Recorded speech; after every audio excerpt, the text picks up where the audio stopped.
touch on the world on fire that you mentioned, but let's start, if we could, with your references to Greenland and the Panama Canal, so forth. Can you assure the world that as you try to get control of these areas, you are not going to use military or economic coercion? No. And can you tell us a little bit about what your plan is?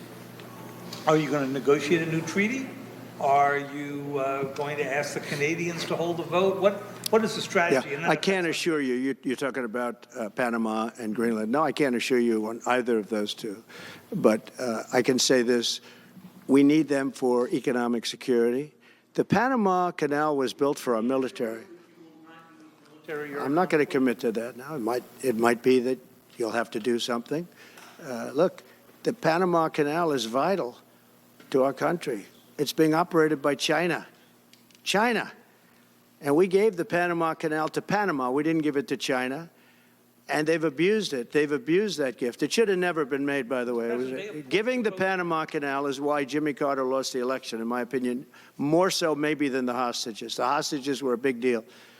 But if you remember, and nobody wants to talk about the Panama Canal now because, you know, it's inappropriate, I guess, but because it's a bad part of the Carter legacy. But he was a good man. Look, he was a good man. I knew him a little bit, and he was a very fine person, but that was a big mistake. Giving the Panama Canal to Panama was a very big mistake. We lost 38,000 people. It cost us the equivalent of $1 trillion, maybe more than that. Probably the most expensive, they say it was the most expensive structure, if we call it a structure, which I guess you can, ever built. And giving that away was a horrible thing. And I believe that's why Jimmy Carter lost the election, even more so than the hostages. Those two things. If I could just follow up on Ukraine and Iran, the two negotiations you'll be heading into. On Ukraine, you said just before it's a lot more complicated now. Much more complicated. Do you believe... Because it would have never started. Right, but it has started.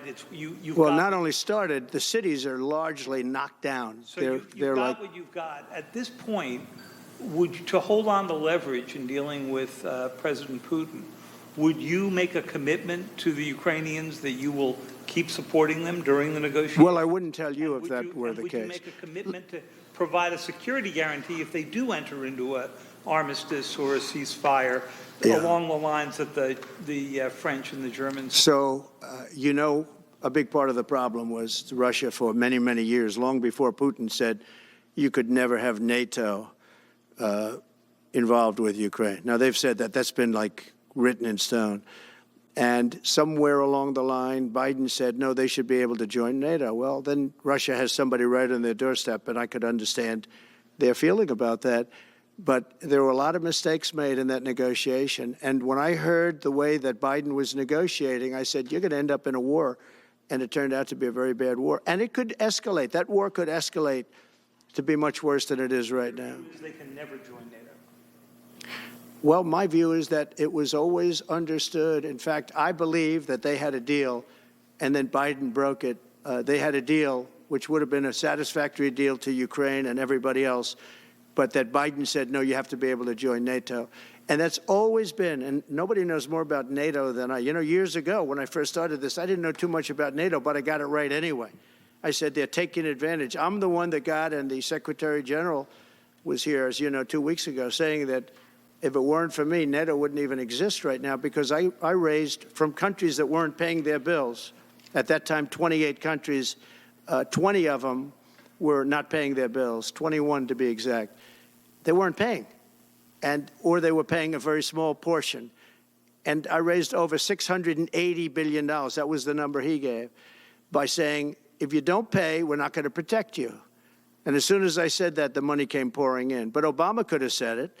Other people could have said it. Bush could have said it. Nobody said it but me. I took a lot of heat. They said, oh, that's a threatening statement. Well, they weren't paying their bills. I said, we're not going to protect you if you're not paying the bills. So in a true sense, I saved NATO, but NATO's taken advantage of us. And one of the problems that I have, and I've said it openly, I said it to President Zelensky, Europe is in for a tiny fraction of the money that we're in. Now, whether you like that situation or not, Europe is much more affected than the United States. We have a thing called the ocean in between us, right? Why are we in for billions and billions of dollars more money than Europe? And, you know, they're a similar size, a little smaller, but they're a similar size economy as the United States when you add them up. And yet Europe is in for a small fraction of the number the United States is in. Now, Biden could have called them up during the term. That's what I did. I said, you have to pay your bills. And they all, one stood up. I won't say who. You'll probably have it because the papers, the media hated to report on it. But a prime minister stood up from a country, you know, a famous meeting of 28 nations with no press, no anybody in the room. He stood up. He says, does that mean if we don't pay our bill, and at that point it was 2%, it should be 5%.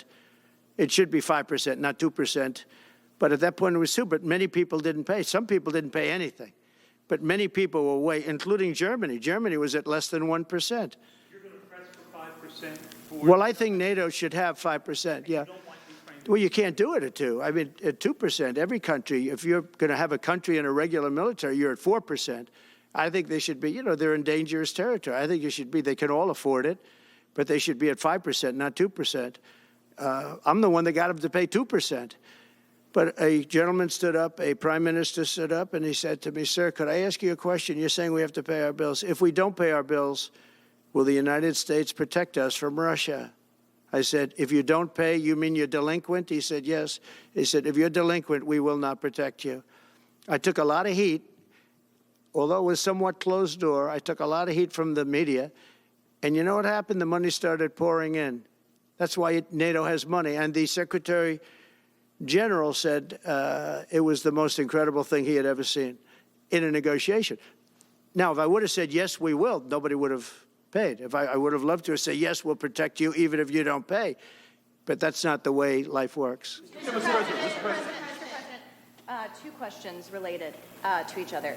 First, you said on your first day of office you're going to pardon January 6th defendants. Are you planning to pardon those who were charged with violent offenses? Well, we're looking at it, and we have other people in there. And as you see, I guess 24 or 28 people came now from the FBI.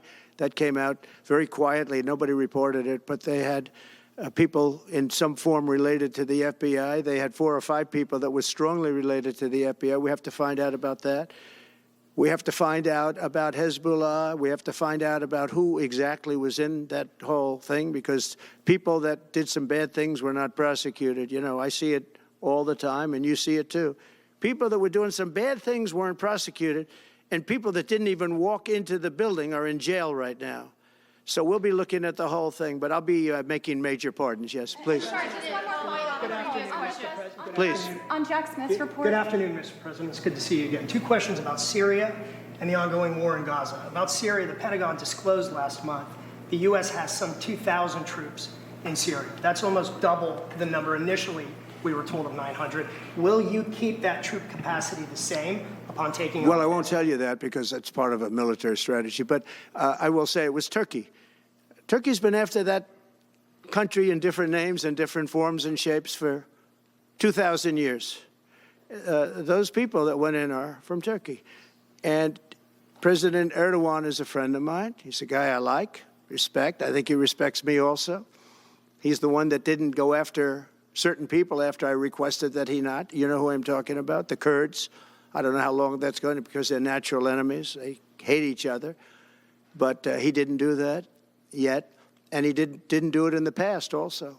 He started, and I said, please don't do that, and he didn't do it. So, but if you look at what happened with Syria, Russia was weakened, Iran was weakened, and he's a very smart guy. And he sent his people in there through different forms and different names, and they went in and they took over, and that's the way it is. I'm sorry, I don't mean to interrupt you. Do you have concerns about HTS taking control of By the way, I Syria? have the envoy here. Is that in the back? It is. Standing with my son, Eric, is Steve Witkoff, who's just got back from the Middle East, and he's done a fantastic job. He's a great deal maker. I said, what we need there is a deal maker, because nobody makes a deal. We have people that understand where the rivers are and where the meets and bounds are, but they can't talk. They can't make deals. Steve's done a great job. I just want to thank you, Steve. You've been working endlessly for months, and he's working specifically on the hostages, trying to get them back. Well, that was my second question is Hamas. Steve, come up for a second. Maybe you might want to say a couple of words. Sir, I didn't- Hamas released another hostage I video. didn't know Steve was going to be here, actually. Neither did I. He's done a fantastic job, and it's a dangerous job, too, and we appreciate it.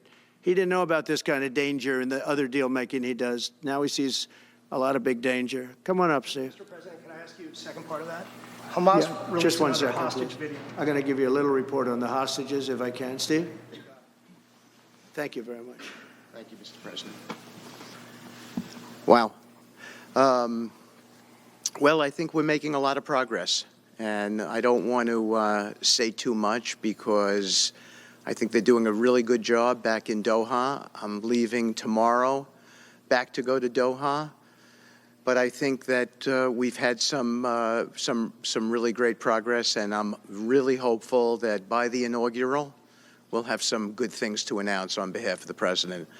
I actually believe that we're working in tandem in a really good way, but it's the president, his reputation, the things that he has said that are driving this negotiation, and so hopefully it'll all work out and we'll save some lives.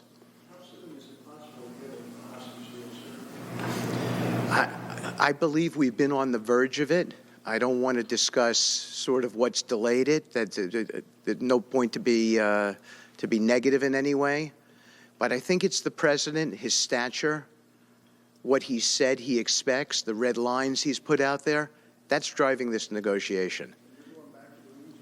I'm going back probably either this evening or tomorrow night.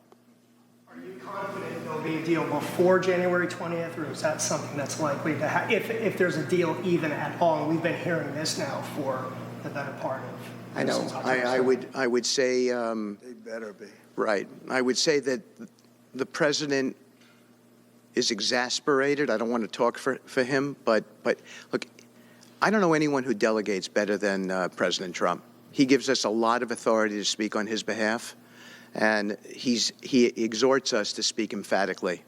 And emphatically means you better get it, you better do this, because the alternative... Do you think they're waiting for President Trump to take office?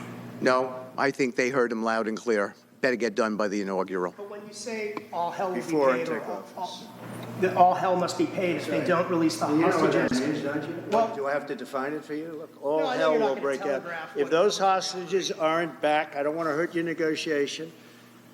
If they're not back by the time I get into office, all hell will break out in the Middle East. Can you elaborate? And it will not be good for Hamas, and it will not be good, frankly, for anyone. All hell will break out. I don't have to say anymore, but that's what it is. And they should have given them back a long time. They should have never taken them.